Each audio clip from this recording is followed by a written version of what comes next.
He is famous for delivering presents all across the world in a single night, questionable working conditions, and he has his own holiday. Of course, I'm talking about Jeff Bezos, but we should shift to someone potentially much richer, Santa Claus.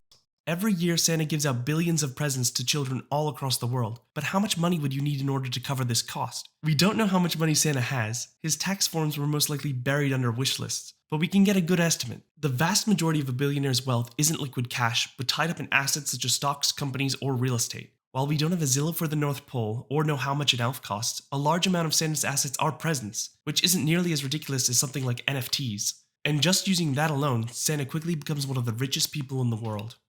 So let's assume Santa is the one giving presents to every kid. For this, we will define children as the ages of 14 and below. That would mean there are approximately 2 billion children for Santa to deliver to.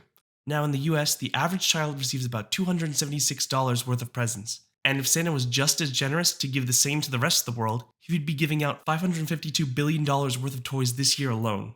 This means just before Christmas Eve, Santa is the richest man in the world with at least 2.3 times the wealth of Elon Musk.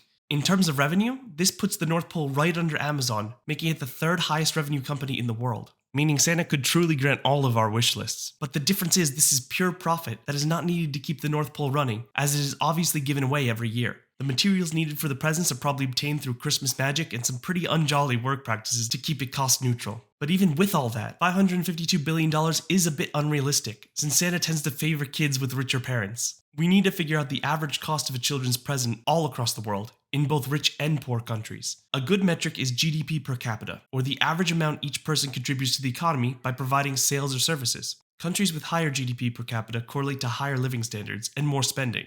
This can even be seen with spending on Christmas itself. But this is for overall spending on Christmas gifts, and we are solely interested in the gift cost per kid. I was able to find that information for a few countries and see that the average cost of a Christmas present per kid is about 0.3% of the country's GDP per capita. By using various stats for 215 countries, we can come to the actual global gift average of about $30 per kid. Imagine a perfect world where every child wakes up to a Blu-ray copy of Morbius in their stocking.